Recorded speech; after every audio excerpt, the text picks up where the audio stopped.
இப்போ வந்து நீ உழவுகோட்ல பிஜேபி சார்பா இப்ப 26 தேர்தல்ல சட்டமன்ற தேர்தலில் போட்டியிட வாய்ப்பு இருக்கோம்னா கட்சி என்ன முடிவு செய்கிறதோ அது மாதிரி இப்ப நீங்க நிலைப்பாடு இருக்கும். சமீபத்துல பொங்கலுக்கு எல்லாம் இப்ப ஊருக்கு வந்திருக்கிறீங்க, உங்களுக்கு அங்க இருக்கிற மரியாதை அப்படியேதான் இருக்கு. சார்பா போட்டியிட்ட உங்களுக்கு மக்கள் என்கிட்ட அன்பாதான் இருக்காங்க. நான் செஞ்ச விஷயங்கள் எல்லாம் வந்து மக்கள் அங்கீகாரப்படுத்துறாங்க, நம்பிக்கையோட பார்க்கறாங்க, சந்தோஷமா நினைக்கிறாங்க. அப்ப நீங்க உலகத்துல பிஜேபி சார்பா நிக்கிறீங்க அப்படின்னா வெற்றி வாய்ப்பு எப்படி மேடம்? பிரகாசமா தான் இருக்கும். ஏன்னா மக்கள் நிச்சயமா ஆதரிப்பாங்க என்னுடைய நம்பிக்கை. நான் எவ்வளவோ விஷயங்கள் செஞ்சிருக்கேன், அதெல்லாம் நான் சொல்லியிருக்கேன், அவங்க நினைவுலயும் இருக்கு. நிச்சயமா மக்களுக்காக குரல் கொடுக்க முடியாது, நான் தொடர்ந்து இருந்துகிட்டு இருக்கேன். அது மாதிரி சட்டசபையில தனிநபர் மசோதா கொண்டு வந்தேன்.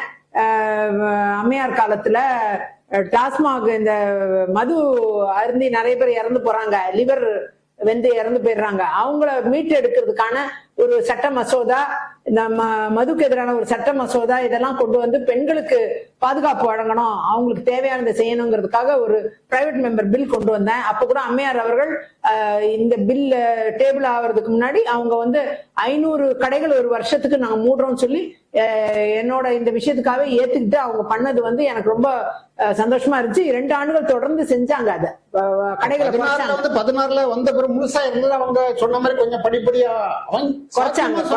சாத்தியம் 16ல திமுக வந்து நாங்க ஆட்சி வந்து டாஸ்மாக் மூடுவோம்னாங்க.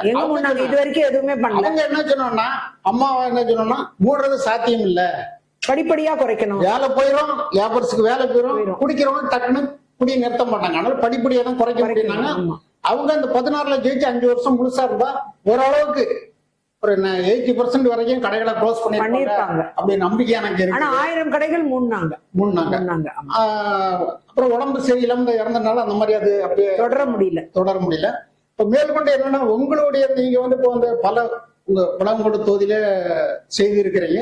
அது மாதிரி சட்டசபையில நீங்க மீடியால மட்டும் இல்ல, சட்டசபையில நிறைய விஷயங்கள் வந்து நீங்க வந்து பேசும்போது நானே நிறைய டிவில எல்லாம் பார்த்திருக்கேன்.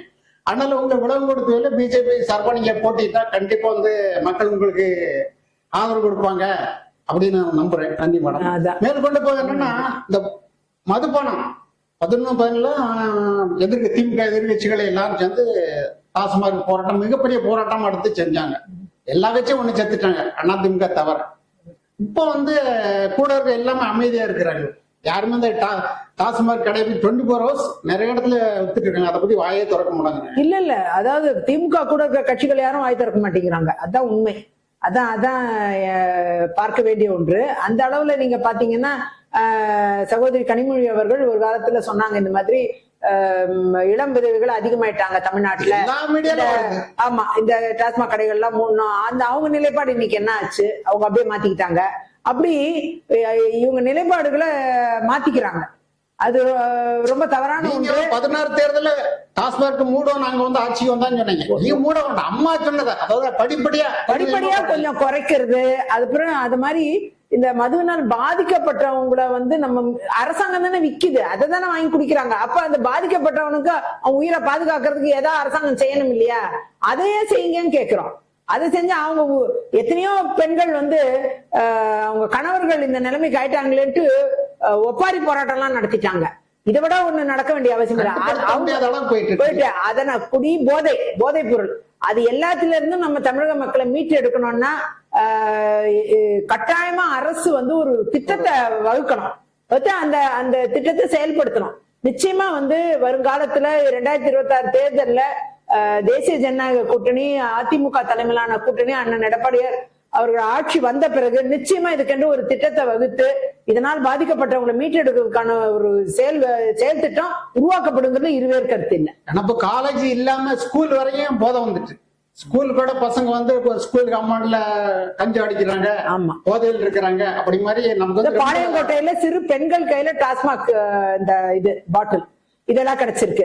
அப்போ அது 6 பேர் சஸ்பெண்டும் பண்ணியிருக்காங்க. அப்படி அரசு பள்ளியில அப்படி வந்து மது புழக்கங்கிறது அந்த அளவுக்கு சிறுவர்கள் கையில எல்லாம் கிடைக்குது. அது ரொம்ப ஆபத்தான ஒன்று. அதுக்கெல்லாம் இந்த அரசு வழிவகை செஞ்சிருக்கு. திமுக ஆட்சி அந்த அளவுக்கு போதை புழக்கத்தை அதிகப்படுத்திருச்சு. அடுத்தது வந்து இந்த 26 தேர்தலுக்கு பிறகு நம்ம அதிமுக கூட்டணி விண்மணி வந்தாலும் கூட அந்த மது போதை டாஸ்மார்க், கஞ்சா எதுவும் அந்த போதை இதுக்கு காலேஜ் ஸ்கூலுக்கு எல்லாம் கண்டிப்பா மிகப்பெரிய ஒரு கட்டுப்பாடு தேவைப்படும். ஆமா, தேவை இருக்கு, கொண்டு வந்தே ஆகும். நிச்சயமா ஒரு கட்டுப்பாடு கொண்டு வருவாங்க. போதை ரொம்ப சாதாரணமாயிருச்சு. நீங்க ஒரு பஸ்ல ஏறினாலும் சரி, ஒரு ட்ரெயின்ல ஏறினாலும் சரி, பக்கத்துல எல்லாரும் நிறைய பேர் ட்ரிங்க்ஸ்ல போதையில் தான் இருக்கிறாங்க. அந்த மாதிரி மக்களுக்கு, குடும்பத்துக்கும் கஷ்டம். அவங்களுக்கு மட்டும் இல்ல, அவங்க குடும்பத்தை நம்பி இருக்கிற குழந்தைங்க, ஒய்ஃப் எல்லாத்துக்கும் தொழிலுக்கு வேலைக்கு போக முடியாது. இது மிகப்பெரிய தமிழக மக்களுக்கு ஒரு ஆபத்தா போய் முடிஞ்சிடும். அதனால இந்த 26 தேர்தலுக்கு பிறகு அண்ணாதங்க கூட்டணி இருக்கும். இந்த போதைக்கு வந்து ஒரு கட்டுப்பாட்டுக்கு ஒரு சட்டத்தை வழிவகை செய்யப்படும் என்னோட நம்பிக்கை. மேலும் நீங்க வந்து இப்போ தமிழ்நாடு ஃபுல்லா பல ஊர்கள் போயிருப்பீங்க, இந்தியாவை தமிழ்நாடு விட்டு வெளியிலையும் போயிருப்பீங்க. பெண்கள் கிட்ட பிஜேபியினுடைய தமிழ்நாடு தான் சொல்ல முடியும், ஏன்னா வட மாநிலம் ஆந்திரா வரையும் நம்ம வந்தாச்சு, பாண்டிச்சேரி கூட்டணி ஆச்சு, இப்போ கேரளாலயும் வளர்ச்சி போயிருக்கு. தமிழ்நாட்டில் வந்து நம்ம வந்து பெண்கள் கிட்ட பிஜேபி எப்படி மேடம்? இல்ல, நல்ல ஒரு பார்வை இருக்கு. பெண்களை பொறுத்தவரை ஒரு நேர்மையான ஒரு கட்சி. மத்தியில் பிரதமர் மோடி அவர்களுடைய ஆட்சியை மதிக்கிறாங்க.